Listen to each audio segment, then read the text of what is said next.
Hi everyone, good morning. कैसे हैं आप सब? आई होप आप सब बहुत अच्छे होंगे and welcome to my new vlog. Morning का टाइम हो रहा था, मनीष के लिए यहाँ पे मैंने टी बनाई थी और साथ साथ फिर मैं अपना कोकोनट वाटर लेकर के बैठ गई थी क्योंकि अभी 4-5 मैंने जो लिए थे ना, वो फ्रिज में रखने की जगह नहीं थी, फ्रिज में रखे नहीं थे बाहर, तो ना ऊपर से थोड़ा सा वो ना ख़राब ख़राब से होने लगते हैं, ऐसा लगता है। तो मैंने कहा साथ के साथ पी लेती हूँ, फटाफट ख़त्म कर देती हूँ, फिर एक आधा जो बचेगा ना वो मैं फ्रिज में भी डाल सकती हूँ।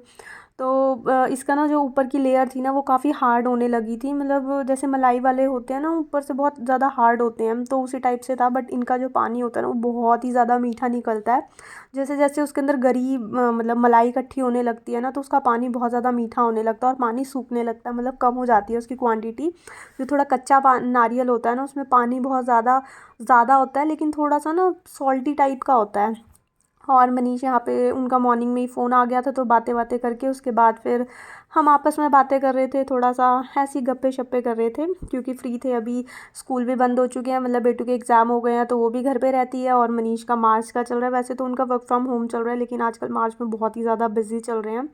और फिर मॉर्निंग में मैंने कपड़े वगैरह भी यहाँ वॉश के लिए लगा दिए थे और साथ के साथ फिर यहाँ पे मैं बाहर डालने के लिए आ गई थी क्योंकि थोड़ी देर के लिए धूप लग जाती है ना। और वैसे भी आजकल काफ़ी ज़्यादा कपड़े मैं वॉश कर रही हूँ, जितने भी जैकेट्स मतलब जितने भी कपड़े थे ना सारे के सारे मैंने दोबारा वॉश करे हैं। धूप वगैरह भी लग जाएगी और साथ में मेरे को पैक करने हैं, तो डेली बेसिस पे ना हाँ मशीन लग रही है। कभी कभी तो दिन में दो दो बार भी लगा देती हूँ क्योंकि स्पेस बहुत कम है, तो थोड़े थोड़े करके ही धुल रहे हैं कपड़े। तो वही मैंने कपड़े मॉर्निंग में ही वॉश करने के लिए लगा दिए थे ताकि थोड़ी देर में इसमें धूप लग जाए, उसके बाद फिर मैं सेकंड स्लॉट लगा दूँ धुलने के लिए। तो वही यहाँ पे मनीष की जैकेट्स वगैरह थी, थोड़ी जीन्स वगैरह थी। अब तो इनको देख के भी बहुत ज़्यादा गर्मी होती है, सुबह सुबह इतनी तेज़ धूप आ जाती है कि बिल्कुल खड़ा नहीं हुआ जाता, ऐसा लगता है। मतलब इस बार ना गर्मी बहुत ज़्यादा पड़ने वाली है, बहुत ही तेज़ धूप हो जाती है, बिल्कुल खड़ा नहीं हुआ जाता। तो सुबह सुबह ही मैंने धो दिए थे कपड़े और बाहर भी मैंने यहाँ पे सूखने के लिए डाल दिए थे। और उसके बाद फिर यहाँ पे सब्ज़ी ली थी मैंने, उसके बाद थोड़ा सा आई थी अंदर, उसके बाद सब्ज़ी वाले भैया आ गए थे तो मैं दोबारा बाहर गई थी। टमाटर लेकर आई थी, खीरे लेकर आई थी और लौकी लेकर के आई थी। अभी जस्ट मैं लौकी लेकर के आई थी और अभी साथ के साथ यहाँ पे मैंने मतलब बना भी दिया। तो वही होता है, मैंने स्टोरेज सेट मंगवा तो लिया था, वो जो फ्रिज स्टोरेज के जो कंटेनर्स थे ना वो मैंने मंगा लिए, वो भी 6 का पैक मैंने मंगा लिया। बट मेरे को समझ नहीं आता मैं उसका यूज़ क्या करूँ क्योंकि डेली बेसिस पे साथ के साथ सब्ज़ी लेती हूँ। अभी लेकर के आई थी, फ्रिज में भी नहीं गई और साथ के साथ बन गई। अगर नहीं होती तो कुछ और चीज़ बना लेती या दाल बना लेती या फिर कुछ भी ऐसा बन जाता। तो अभी स्टोरेज के लिए इतना कुछ हो ही नहीं पाता है। फ्रूट्स वगैरह रहते हैं और फ्रूट्स वगैरह को अगर मैं कंटेनर सेट में मतलब उनको खुला रखा जाता है ना फ्रूट्स को, नहीं तो ख़राब हो जाते हैं। तो वही है कि अभी मेरे को समझ नहीं आ रहा कि उनका करूँ क्या। सब्ज़ी वगैरह तो ज़्यादा होती नहीं है कि मेरे को काट वाट के रखनी पड़े, वैसे भी वर्क फ्रॉम होम चलता है मनीष का, तो थोड़ा सा लेट ही बनता है। अभी बेटू के भी एग्ज़ाम्स वगैरह ओवर हो गए हैं तो वो भी घर पे होती है, तो मेरा हर दिन एकदम संडे जैसा ही होता है। आराम से थोड़ा सा मॉर्निंग में उठती हूँ और मतलब साथ के साथ काम चलता रहता है। सब्ज़ी वगैरह को बहुत ज़्यादा स्टोरेज वगैरह की मेरे को ज़रूरत होती नहीं है, साथ के साथ आती है और साथ के साथ बन जाती है। और यहाँ पे मेरा लौकी वॉकी भी मैंने कट वट कर दिया था, फटाफट से कट हो गया था। और उसके बाद यहाँ पे फिर मैं बनाने के लिए आ गई थी। अनियंस वगैरह भी मैंने यहाँ पे चॉप कर लिए थे और उसमें थोड़ी सी मिर्ची वगैरह कट कर ली थी और साथ में फिर यहाँ पे मैं लहसुन वगैरह कट करी थी। बेटू अभी सो रही थी, वो थोड़ा सा लेट उठती है और एग्ज़ाम्स वगैरह देने के बाद ना काफ़ी थक गई है जैसे, क्योंकि होता है ना जब एग्ज़ाम्स वगैरह चलते हैं तो पढ़ने का कुछ टाइम नहीं होता। कभी भी जब भी बच्चे को थोड़ा सा ब्रेक दिया और उसके बाद फिर दोबारा से स्टडी स्टार्ट हो जाती हैं, तो अभी वो पूरी थकान उतार रही है। ऑलमोस्ट पूरा मंथ ही हो गया उसको, पूरे मंथ में उसके सिर्फ 2 एग्ज़ाम थे, फ़ेब से ही स्टार्ट हो रखे थे एग्ज़ाम्स, तो 2 ही बार इस मतलब पूरे मार्च में वो स्कूल गई है। 2 एग्ज़ाम थे, बाकी 2 जो थे उसके फ़ेब में ही हो चुके थे। और उसके बाद अब उसका जो सेशन स्टार्ट हो रहा है वो 27 से हो रहा है, तो ऑलमोस्ट पूरा मार्च का मंथ ही उसका फ्री है। और उसके बाद फिर यहाँ पे मनीष अपना नहा करके आ गए थे। इमीडिएट इन्होंने बोला कि मेरे को जाना है अब, मतलब मेरी मीटिंग आ गई है, तो फटाक से खुद नहा करके आ गए। इनको टाइम तो लगता नहीं है, फटाफट पूजा करने बैठ गए और मैं अपना वही अपनी स्पीड में खाना बना रही थी, स्लो स्लो। उसके बाद इन्होंने एकदम से प्रेशर बना दिया मेरे पे कि मैं जा रहा हूँ जा रहा हूँ। तो मेरे को ये होता है यार, आधा खाना बन चुका है और अभी छोड़ करके गए तो बहुत हर्ट होता है यार कि मतलब खा के नहीं गए, खाली पेट चले गए। और आजकल इनका पता नहीं चलता, तो मैंने कहा कि कल से तो मैं सुबह 8 ही बजे सब्ज़ी बना करके रख दिया करूँगी। मतलब 1-2 बार से इन्होंने कंटिन्यू ऐसे करा कि अभी तक ठीक था कि कहीं जाने का कोई प्लान नहीं था, मतलब नहीं बताया था। और 15-20 मिनट में इन्होंने बोला कि मेरी कुछ मीटिंग आ गई है अर्जेंट, तो मेरे को जाना पड़ेगा फिज़िकली। मतलब वैसे तो ऑनलाइन ही चलती थी इनके मीटिंग्स वगैरह, तो फिज़िकल जाने के लिए इन्होंने बोला। तो फिर मैंने यहाँ पे फटाफट से सब्ज़ी मेरी बन रही थी, साथ साथ मैंने आटा लगा दिया और उसके बाद फिर मैंने व्लॉग को वहीं ख़त्म कर दिया था, क्योंकि बहुत जल्दी जल्दी मेरे को फटाफट एक साइड मैंने चपातियाँ सेकी और 5 मिनट उनको थोड़ा सा उलझा करके रखा। फिर मैंने ना आगे रिकॉर्डिंग वगैरह करी नहीं थी, फिर मेरे को था यार ज़्यादा लेट हो जाएंगे, तो फिर यहाँ पे मैंने व्लॉग जो था वो बंद कर दिया था। और उसके बाद फिर यहाँ पे मैं आ गई थी क्लीनिंग वगैरह करने के लिए। और आज की क्लीनिंग तो मेरे को पता ही नहीं चली, मतलब डेली के बोरिंग कामों को ना मैंने बड़ा इंटरेस्टिंग तरह से आज निपटा दिया था। ऐसा हुआ था वैसे तो जैसे सॉन्ग्स वगैरह चला करके मैं क्लीनिंग वगैरह कर लेती थी, तो पता भी नहीं चलता, मतलब कितनी देर कंटिन्यू काम करते रहो ना बिल्कुल पता नहीं चलता। अगर आप किसी चीज़ में बिज़ी हो, आपका माइंड जो है ना वो थोड़ा सा अगर अलग जगह चल रहा है, तो बिल्कुल भी ना पता चलता नहीं है हमने कितना काम कर लिया और कितना, मतलब कंटिन्यू हम करते चले जाते हैं। तो आज क्या हुआ, वो अपने जो एयरपॉड्स होते हैं ना वो छोड़ करके बाय मिस्टेक ना भूल करके चले गए, क्योंकि एकदम से उनका भी काम आ गया था, वरना वो नहीं छोड़ करके जाते। तो उसी टाइम जैसे ही मैंने व्लॉग को मॉर्निंग में पहले ही मेरा डिस्कनेक्ट हो गया था मनीष की वजह से, और उसके बाद ना जैसे ही मैंने व्लॉग कंटिन्यू करा उसी टाइम ना मम्मी की कॉल आ गई, और मम्मी से ना 2-3 दिन से बात नहीं हो पा रही थी, और मम्मी कहीं गई भी हुई थी। तो फिर मेरे को था कि यार अभी तो मेरे को मम्मी से बात करनी है, फिर साथ में था कि व्लॉग भी सामने ना, मतलब जैसे ही मैं आई थी ना रूम में मेरे को सामने ही दिखा कि उनके एयरपॉड्स जो है ना वो रखे हुए हैं। तो मैंने क्या करा, फटाफट से अपने व्लॉग को भी कंटिन्यू रखा, मतलब वहाँ से कर दी मैंने रिकॉर्डिंग ऑन, और साथ में मैंने अपने कानों में एयरपॉड्स लगा लिए। मस्त से मम्मी से बात करते करते मैंने क्लीनिंग वगैरह करी, मेरे को पता ही नहीं चला कब मेरा क्लीनिंग वगैरह का काम जो था ना कब वो फिनिश हो गया। तो तब से तो मेरे को मतलब बहुत ही ईज़ी हो गया। पहले तो जैसे सॉन्ग्स वगैरह चला लेते थे, पर अभी ये था कि व्लॉग्स वगैरह चलते थे तो एकदम बोरिंग बोरिंग सा लगता था, क्योंकि व्लॉग भी रिकॉर्ड करना है, और फिर ऐसे लगता था यार कि बहुत ज़्यादा टाइम लग गया है, मतलब एक ही काम में को हम बहुत देर से लगे हुए हैं करने को। बट अभी मस्त से मेरे को एक आइडिया आ गया है कि कानों में लगाओ एयरपॉड्स, अगर किसी से बात करनी है तो इसी टाइम पे कर लो, या फिर नहीं करनी तो मस्त से सॉन्ग्स वगैरह चलाओ और अपना क्लीनिंग वगैरह का काम निपटा लो। मतलब मेरे साथ तो ऐसा होता है कि कभी कभार जैसे होता है ना कि बिल्कुल भी हमारा मूड नहीं होता, जैसे हमने क्लीनिंग वगैरह निपटा ली, कुछ काफ़ी काफ़ी बार ऐसा होता है कि बर्तन वगैरह हम छोड़ देते हैं, या फिर कुछ ना कुछ हम छोड़ देते हैं पेंडिंग कि ये काम बाद में करेंगे। हमेशा या हर किसी के साथ नहीं होता, बट काफ़ी टाइम मेरे साथ होता है ऐसा कि कभी मैं थक जाती हूँ ना, तो कुछ एक काम मैं पेंडिंग छोड़ देती हूँ कि मैं बाद में करूँगी। बट जैसे ही मेरे पास किसी का फ़ोन वोन आता है ना, उस टाइम मेरे को व्लॉग वगैरह नहीं करना होता, तो मैं हैंड फ्री पे फ़ोन डालती हूँ स्पीकर पे, और साथ के साथ अपना काम वो वाला जो सबसे बोरिंग मेरे को लगता है, जैसे कपड़े फोल्ड करना, बर्तन वगैरह क्लीन करना। क्लीनिंग वगैरह तो मेरे को ठीक लगती है, उसमें मेरे को उतना ज़्यादा बोर नहीं लगता। बट कपड़े फोल्डिंग और मतलब ये सब काम जो होते हैं ना, थोड़े से कभी कभार होता है मूड कि जो काम पसंद होता है वो भी कभी कभी बोरिंग लगने लगता है। तो मस्त से अगर किसी का फ़ोन आ जाता है ना उस टाइम पे, तो मैं वो अपना पेंडिंग और बोरिंग काम को ना उस टाइम स्टार्ट कर देती हूँ, और बात करते करते मेरे बर्तन वगैरह धुल जाते हैं, मुझे भी पता नहीं चलता। और ये देखो आज मेरी बेटी मेरे साथ पूरी हेल्प करा रही थी, इसने ना काफ़ी पूरा मैसी कर रखा था, अंदर का जो ड्रेसिंग था ना उसमें भी इसने वाटर कलर से पूरी रात को पेंटिंग कर रखी थी, उसकी पूरे छींटे छींटे इसने लगे हुए थे।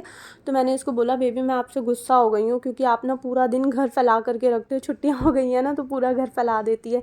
तो आज उसको पता नहीं क्या हुआ, मैं तो मम्मी से बात करी थी, मैंने इतना ध्यान इस टाइम पे ना मैंने इतना ज़्यादा ध्यान दिया नहीं था, क्योंकि मैं एकदम मस्त थी मम्मी से बात करने में, बहुत 2-4 दिन के बाद बात हो रही थी। और मम्मी तो यार मेरी जान है, उनसे बात ना हो तो मैं तो जी नहीं सकती हूँ। तो इस टाइम पे मतलब मैंने इतना ज़्यादा ध्यान नहीं दिया, बट इसने काफ़ी सारा ये सोफ़ा वगैरह भी अभी अच्छे से सेट हुआ नहीं है, आप देख सकते हो जो सोफ़ा कवर्स है ना वो थोड़े से अभी अच्छे से बिछे हुए नहीं है, बट जितने भी अच्छे से बिछे हुए हैं ये मेरी बेटी ने ही सेट करा है। पूरा सोफ़ा वगैरह इसने सेट कर दिया था, और अपना ही कोई हैंकी लेकर के आई थी, क्योंकि इसको जो मतलब ऐसे वाइप वगैरह करने के लिए टॉवल या फिर माइक्रोफाइबर वाले जो क्लोथ होते हैं इसको मिले नहीं, मैं फ़ोन पे बिज़ी थी, तो अपना ये कोई पुराना हैंकी लेकर के आई। अंदर वॉशरूम से पूरा इसने मतलब हाफ़ गीला करा, और उसको अच्छे से जितना इसके इसमें दम था वो स्क्वीज़ कर सकते थे उतना इसने स्क्वीज़ करा, और अच्छे से पूरा टेबल को गीला गीला करके इसने पोंछ पोंछ दिया। हालांकि जो उसका ग्लास था ना, वो ग्लास पे थोड़ा वाइट कास्ट हो जाता है ना, जैसे हम किसी चीज़ से मतलब अच्छे से चमकता नहीं है, जो शीशा होता है उस पर थोड़ा वाइट वाइट कास्ट हो जाता है, तो वैसा हो गया था। और उससे साथ साथ में बात करते करते मम्मी से मैंने पूरा यहाँ पे आज अच्छे से मेरी क्लीनिंग हो गई थी। नॉर्मली मैं झाड़ू पोछा वगैरह निपटा करके हम बैठ जाते हैं, बट आज मैंने अच्छे से सारे जाले वाले भी झाड़ दिए थे, क्योंकि टाइम का ना पता ही नहीं चल रहा था। मैं आराम से मम्मी से बातें करते, मम्मी इसका क्या होता है कि मम्मी ना खुद बात करती चली जाती है। मेरी मम्मी का तो ये है कि खुद ज़्यादा ज़्यादा बात करती जाएंगी, मेरे को थोड़ा सा सुनना ही होता है। तो मम्मी से बातें भी करते करते मैंने यहाँ पे अच्छे से झाड़ दिया। और वैसे भी बाहर काम चल रहा है ना, तो पर डे इतना ज़्यादा गंदा रहता है बाहर, पूरे जो पूरी पूरी लेयर जमी हुई होती है। जैसे अभी मैं क्लीन करके जाऊँगी ना शाम तक फिर से, क्योंकि जो भी रेत सीमेंट सब ऊपर जाते हैं लेकर के, तो पूरा बाहर का जो एरिया होता है ना बहुत ज़्यादा डस्टी डस्टी सा रहता है। पर फिर भी झाड़ना तो होता ही है, तो बाहर का भी मैंने अच्छे से झाड़ दिया था और यहाँ पे भी अच्छे से मैंने क्लीनिंग कर दी थी। और आप टेबल को देख सकते हो, इसको ना मतलब अभी एक शाइन नहीं आई है। जब तक इसको थोड़ा सा अच्छे से हाफ़ वेट और ड्राई क्लोथ से क्लीन ना करो ना, तो बिल्कुल चमकता नहीं है। देखो ये ड्रेसिंग पे इतने सारे छींटे छींटे दिख रहे हैं ना आपको, ये सारे मेरी बेटी ने रात को वो वाला कलर करा था, जो वाटर कलर होते हैं ना इसके, वो उठा करके ना, मेरे को इतना गुस्सा आया, मैंने उठा करके ना डस्टबिन में डाल दिए। मैंने कहा नहीं यार, पूरा घर ना मतलब ऐसे कर देती है। और फर्नीचर का क्या होता है यार, एक बार उसमें कुछ ख़राब हो गया फिर वो लाइफ टाइम ऐसे ही रहेगा, कोई फ़ायदा नहीं होता। तो मैंने उठा करके इसके थ्रो कर दिए। मैंने कहा आप जो दूसरे क्रेयॉन्स वगैरह होते हैं ना उसी से खेलो, वाटर कलर से ना बाबा ना पूरा घर ख़राब हो जाएगा ऐसे तो फिर वो हटा दिए थे, उसने खुद ही हटाए थे। इसी वजह से आज उसने खुद मेरी हेल्प करी थी क्लीनिंग। वैसे तो वो खुद भी बोलती है, बट मैं ही उसको मना करती हूँ कि नहीं मेरा काम बढ़ जाएगा, उससे अच्छा मैं खुद कर लेती हूँ। अभी वहाँ पे भी जो टेबल वगैरह क्लीन करी है, देखो यहाँ पे भी आई है ना, पूरा क्लोथ को अच्छे से इसने गीला करके अच्छे से करा। और मैं उसको बता रही थी देखो यहाँ पे भी लगा हुआ है अच्छे से स्टेन, इसको भी अच्छे से क्लीन करो। यार बेटियाँ ना सच में बहुत प्यारी होती हैं। बेटियों मतलब कोई कंपैरिजन नहीं होता यार, कैसे लोग बेटा बेटी में इतना डिफरेंस करते हैं। बेटियां बहुत बहुत बहुत ज़्यादा प्यारी होती हैं। और अच्छे से उसने पूरा नीचे तक बैठ करके क्लीन करा था। ये देखो पूरा नीचे तक बैठ करके क्लीन कर रही है। और मैं ही मम्मी से बात करते करते यहाँ पे मैंने कॉलिन से मतलब शीशे वगैरह भी साफ़ कर दिए थे। जो शीशे होते हैं ना वो भी यही ख़राब करती है। अभी क्या हुआ था, जो ये क्लीनिंग करने के बाद की बता रही हूँ, मतलब व्लॉग फिनिश होने के बाद अभी मैंने ये सारे मिरर्स क्लीन करे थे। उसके थोड़ी देर के बाद मैं नहा करके आई थी, मॉइस्चराइज़र वगैरह अप्लाई करा था फेस पे। इसने भी करा था, क्योंकि पहले इसको नहलाती हूँ उसके बाद फिर मैं नहाने के लिए गई। तो इसने क्या करा, पूरी मॉइस्चराइज़र हाथ में लिया, क्रीम वगैरह हाथ में ली, और वो क्रीम से जैसे उसमें फिंगर डाली और पूरे मिरर के ऊपर इसने पता नहीं क्या करा। फिर मतलब ऐसे ही होता है बच्चों के साथ कि अभी क्लीन करा था और थोड़ी देर के बाद फिर वैसे ही हो जाता है। और उसके बाद फिर यहाँ पे मैंने ये फ्रेम वगैरह भी अच्छे से क्लीन कर दिया था कॉलिन से, क्योंकि मिरर्स वगैरह पे ना थोड़ी डस्ट वगैरह हो जाती है, तो वो थोड़े से फिर धुंधले से हो जाते हैं। तो अच्छे से मैंने टिश्यू से क्लीन कर दिया था इसको भी। और ये देखो इसको थोड़ा सा अपने अकॉर्डिंग डेकोर करना था, तो आज ये पफीज़ जो है ना बोल रही थी उधर नहीं मम्मा इधर लगाओ, थोड़ा सा न्यू हाउस लगेगा, मतलब न्यू लुक लगेगा हमारे घर का। तो फिर मैंने बोला नहीं बेबी, इसको यहाँ नहीं यहीं वापस रख दो। तो वापस फिर रखने के लिए गई है। और इतनी सारी डस्टिंग वगैरह भी मेरी यहाँ पे हो गई थी। स्टिल मम्मी से बात हो रही थी मेरी, और उसके बाद फिर मैंने यहाँ पे अच्छे से वाइपर से पोछा वगैरह भी लगा दिया था। वैसे तो डेली लगता ही है, बट थोड़ा सा ना अभी काम चल रहा है ना, काफ़ी दिन से चल रहा है, मुझे समझ नहीं आ रहा बन क्या रहा है ऊपर। तो उसकी वजह से ना काफ़ी डस्टी डस्टी सा घर रहता है। और थोड़ा सा मेरी शैतान बेटी भी अब घर रहती है। ये देखो कहाँ से उठा करके ले आई यहाँ रखने के लिए। इसको ना अपने अकॉर्डिंग घर को सेट करना अच्छा लगता है। देखो मेरी बेटी ने अच्छे से सोफ़ा वगैरह भी सेट करा है, सारे कुशन्स वगैरह भी इसने लगाए हैं। और अभी भी देखो कुछ इसने ऐसे करके बोला ना, अभी कुछ इसके दिमाग में फिर खुरापात आई है कि इसको ऐसे नहीं ऐसे करना है। देखो साथ साथ घूम रही थी और चीज़ों को चेक कर रही थी, कहाँ की चीज़ मैं कहाँ हटा करके क्या कर सकती हूँ। मतलब न्यू न्यू आइडियाज़ जो थे ना वो उसके दिमाग में घूम रहे थे। तो कहीं से ये पॉट उठा करके ले आई कि मम्मा इसको हम यहाँ पे रखेंगे। मैंने कहा ठीक है, थोड़ी देर के बाद आप ही तोड़ के इसको साइड कर दोगे। फिर मैंने कहा चलो, उसका दिल रखने के लिए मैंने कहा चलो ठीक है, रखे रहने दो। और साथ ही साथ मेरा यहाँ पे पोछा वगैरह लगाना भी हो गया था फ़ोन पे बात करते करते, क्योंकि मम्मी से थोड़ी सी लंबी बात ही हो जाती है। और वैसे भी 2-3 दिन मतलब ऐसे नहीं कि बिल्कुल बात नहीं हुई थी, हाँ बातचीत हो रही थी, बट होता है ना कि कहीं गए हुए हो तो फिर वहाँ पे भी सबको टाइम देना होता है। तो फिर मम्मी अब घर आई थी तो उनसे फिर दोबारा से मतलब थोड़ी सी लंबी बात हुई थी। तो वही बात करते करते मम्मी से मतलब 1 घंटा तो हो ही गई थी मम्मी से बात। तो उस टाइम तक मैंने अपनी क्लीनिंग, डस्टिंग, बेडशीट झाड़ना बिछाना सब कुछ निपटा लिया था। और पोछा वगैरह भी मैंने सारा लगा लिया था, बट स्टिल मम्मी से बातचीत चल रही थी। और मेरी बेटी ने भी आज काफ़ी सारी मेरी हेल्प करा दी थी। जो मेरा काम था ना बहुत जल्दी हो गया था, और मेरा बोरिंग काम जो था ना मतलब मिनटों में ऐसे निपट गया था कि मेरे को पता ही नहीं चला। और ये देखो मेरी बेटी की न्यू न्यू कुछ उसने स्टाइलिंग करी है। ट्रॉली बैग इसलिए निकाला हुआ है क्योंकि जो वुलन वाले कपड़े हैं वो डेली बेसिस पे धुल रहे हैं, तो रोज़ रोज़ मैं निकालूँ डालूँ, इससे अच्छा मैंने निकाल करके रख लिया था इसको, ताकि जितनी भी जैकेट्स इसमें जानी है वो जब इसको मैं पूरा अच्छे से मतलब डाल लूँगी तब इसको मैं वापस अंदर रख दूँगी, इसलिए मैंने इसको बाहर निकाल करके रखा हुआ है। और इसी के साथ बस यहाँ पे मेरी क्लीनिंग वगैरह भी हो गई थी। ये डेकोर मेरी बेटी ने कर दिया था, उसके ऊपर बैग वगैरह रख दिया था और डॉल अपनी डेकोरेट कर दी थी। और बस उसके बाद मेरा यहाँ क्लीनिंग वगैरह काम जो था वो बहुत ईजीली और बहुत अच्छे से हो गया था। और आज का व्लॉग मैं यहीं पे एंड करती हूँ। आई होप आपको ये व्लॉग अच्छा लगा होगा, और अगर आपको ये व्लॉग अच्छा लगे तो उसको लाइक शेयर एंड सब्सक्राइब जरूर करना। मिलेंगे एक न्यू वीडियो में, till then take care friends, bye bye.